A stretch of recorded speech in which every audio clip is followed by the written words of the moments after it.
Today we're going to take a look at this Beretta. This is a little Beretta 34. Took it out to the range. It's a little 380. It's got a little pop to it. But you probably tell right away, hey, that looks like a Beretta. You see that characteristic Beretta open slide. It's like a little baby Beretta. If you're familiar with the Beretta 92, it looks like a little smaller version of that. Let's do a deep dive in this thing, and we'll take it apart, clean it, field strip it, shoot it, have some fun with it.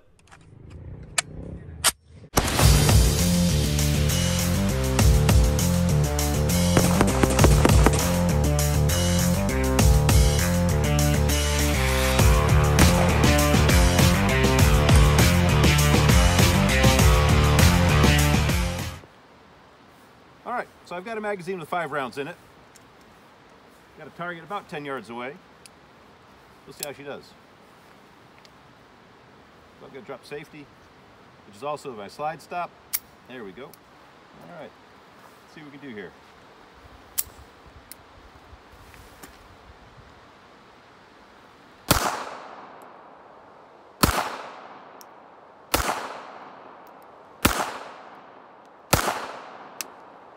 Wow. Nice.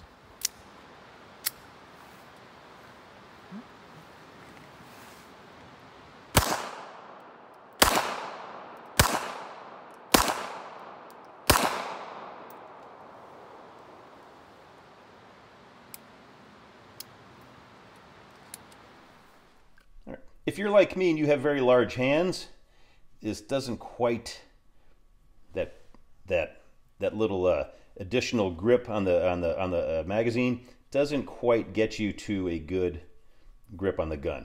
I've got these big giant hands, and this gun just doesn't quite fit me.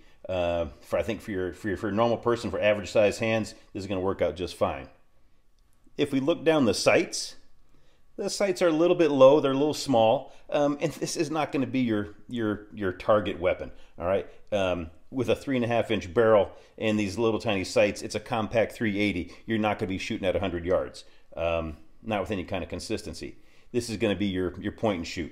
You know, it does have these little sights. They're not adjustable. I mean, we could probably drift this rear sight side to side for windage, but what you have is what you're going to get. It's for up close point and shoot. It's not for your long range target work. One interesting feature of that Beretta 34 is when you're shooting it and you fired your last round, the slide's going to lock back open on an empty magazine. And when you go to release your magazine, you want to swap magazines or reload this, your magazine release is down here at the bottom of the pistol, the bottom of your grip. And when we release that, we release the slide. Okay, so the magazine's out, so your slide doesn't lock back. It's a little distracting when you go put a new mag in. You have to actually jack the slide and start all over again. Unless we have this, our safety, if swung back in a safe position, also becomes our slide release. So if we're in a safe position, it'll lock open. We can put a fresh mag in, and now just by dropping that safety, that's our slide release. Push it all the way forward, and now we're pointed to red. You're ready to fire. Not too clumsy, but it does take a little bit to get used to. All right, let's take this thing. We'll go ahead and strip it and show you how to clean this. All right, when we go to strip it, the first thing we want to do is we want to remove that magazine. We'll set that aside. And we talked about here that safety becomes the slide lock. We'll push it all the way back, so it's on safe. Pull the slide all the way to the rear. It locks in place. And what this allows us to do is now we're just going to remove the barrel, believe it or not. So just by giving this a little pop, that frees the barrel up. So we can take the barrel out the top. Now, holding on to the slide, because this is under a lot of spring pressure, we're going to hold the slide, release that slide release, contain that slide, and let that slide come all the way forward, and remove it off the frame. We'll set the frame aside. Now we've got the slide. Here's our mainspring guide rod. If we want to clean that, now that safety / slide release comes right out. And that's about as far as we want to go for a field strip and cleaning. Anything deeper than this, we're not going to get into today. But that's a good field strip. Getting ready to clean it. Let's put it all back together now. So we put that spring back on our guide rod. We'll put this into the slide. All right, let's return our safety / slide release. Put that into the frame.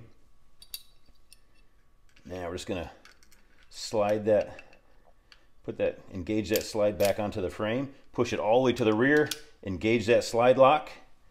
We're gonna go ahead and drop our barrel in. All right, make sure that's engaged. You'll kind of feel it. And now as I do a slide release, that's gonna drive that barrel home.